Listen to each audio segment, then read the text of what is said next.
The jungle is a biome that seems to get plenty of attention, and for good reason. With the grass color rivaled only by the mushroom fields, 3 exclusive mobs, and not to mention bamboo, it is a fan favorite place to set up a base. So, unlike the previous module, I will be giving it my near full attention for this portion of the display. So let's get into it, shall we? There are 3 structures to be found in this module, one for each major biome featured here. Most prominent is the Jungle Temple, which is an exact one-to-one copy of what you'll find in-game, which I was surprised to learn is not the same as what the infamous Cheesy Studios did in his own world. Without the underground portion, which may come at a later date, this structure is pretty uninteresting, but it is still instantly recognizable. For easy access, the roof, second floor, and first floor all separate, allowing me to hide whatever I want in the nooks and crannies. Next is the desert village, or at least a part of one.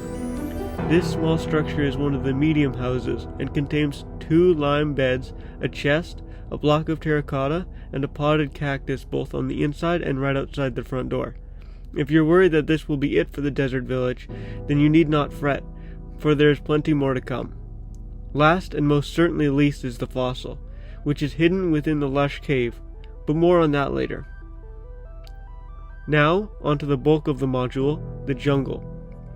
On the right-hand side of the module, bordering the dark oak forest, is the bamboo jungle, which is filled with podzol, jungle bushes, a massive jungle tree, a couple of melons, and of course, bamboo.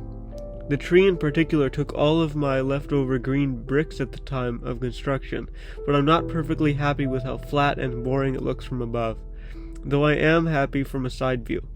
Behind the jungle temple is the sparse jungle, populated by a single small jungle tree, where 2 cocoa beans have grown from the trunk. Aside from adding some breathing room to the often dense jungle foliage, I enjoy how having only one tree here allows you to see the rest of the module and all the effort that was put into it.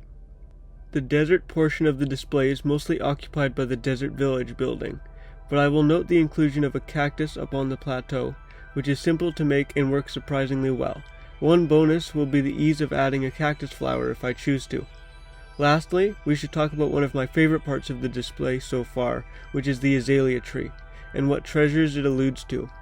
For a bit of history, this azalea tree comes from my 3rd ever LEGO Minecraft module, which is a half-chunk display with a hidden lush cave and a hanging mineshaft. To this day, it is still one of the best looking things I've ever made.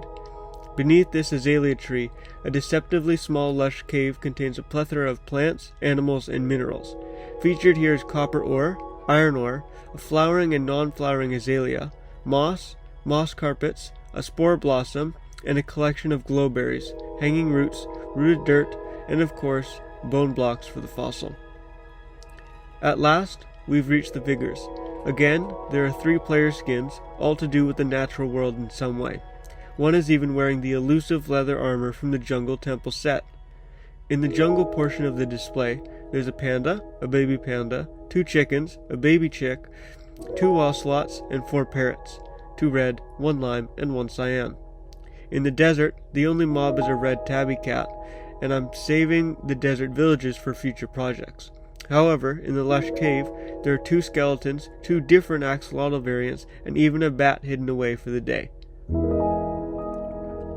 Now, just like the last module, I'll need to mention something before we get to the tiling. Again, this is very old, and again, it has gone through quite a number of changes since then.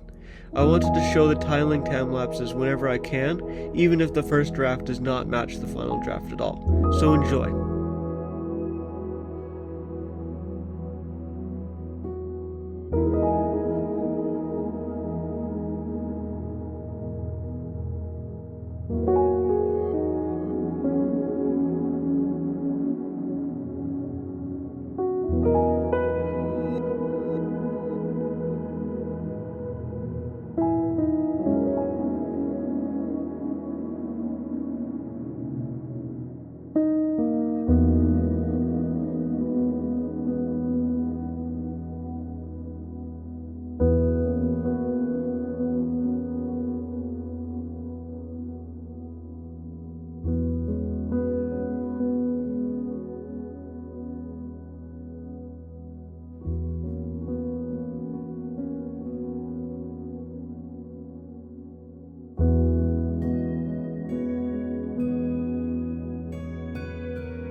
finish this video off, I thought I'd give a look at the two current modules side by side, and already you can see how big this world feels. From here, it will only get bigger.